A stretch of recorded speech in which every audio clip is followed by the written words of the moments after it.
আসসালামু আলাইকুম। চলে আসলাম একটি চটজলদি নাস্তা নিয়ে, পাউরুটির পকোড়া, যেটি খুব অল্প উপকরণের মধ্যেই তৈরি করা যায়। তো ফার্স্টে এখানে আমি 3টে বড় সাইজের পেঁয়াজ এবং 4টা কাঁচামরিচ কেটে নিয়েছি। তো এখানে আমি একটি ডিম নিয়ে নিয়েছি, আর এখন আমি এই ডিমটাকে ভালোভাবে ফেটিয়ে নিব। যেহেতু রেসিপির নামই পাউরুটির পকোড়া, তাই পাউরুটি তো অবশ্যই লাগবে, যার জন্য আমি 4 পিস পাউরুটি নিয়ে নিয়েছি। এখন আমি একটি বাটিতে পরিমাণ মতো লবণ দিয়ে দিব এবং আগে থেকে কেটে রাখা পেঁয়াজগুলো আমি এর মধ্যে দিয়ে দিব, কিন্তু মরিচটা আমি এখন দিব না, মরিচ আমি পরে দিব। এখন আমি লবণ এবং পেঁয়াজটাকে ভালোভাবে মিক্স করে নিব। তো এখন আমি একটি বাটিতে পরিমাণ মতো পানি দিয়ে দিব। পানি দেওয়া কমপ্লিট হয়ে গেলে তারপরে আমি পানির মধ্যে 1 পিস পাউরুটি দিয়ে হালকা ভিজিয়ে আমি পাউরুটিটাকে চেপে পানিটা ফেলে দিব।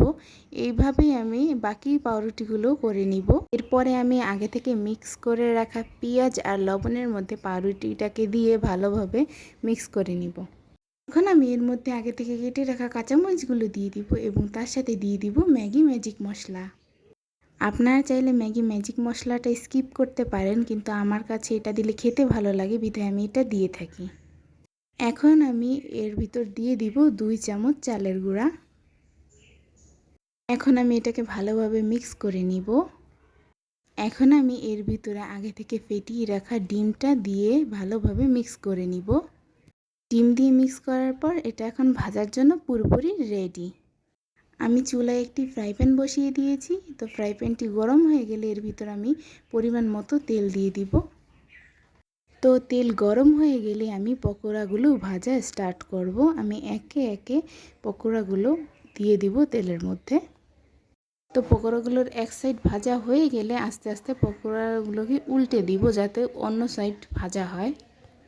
যখনই এরকম একটা কালার চলে আসবে তখনই বুঝে নিতে হবে যে পকোড়াগুলো ভাজা ডান। তো এখন আমি এগুলোকে তুলে নিব। সো গাইস, খুব অল্প উপকরণ এবং অল্প সময়ের মধ্যেই তৈরি হয়ে গেল পাউরুটির পকোড়া।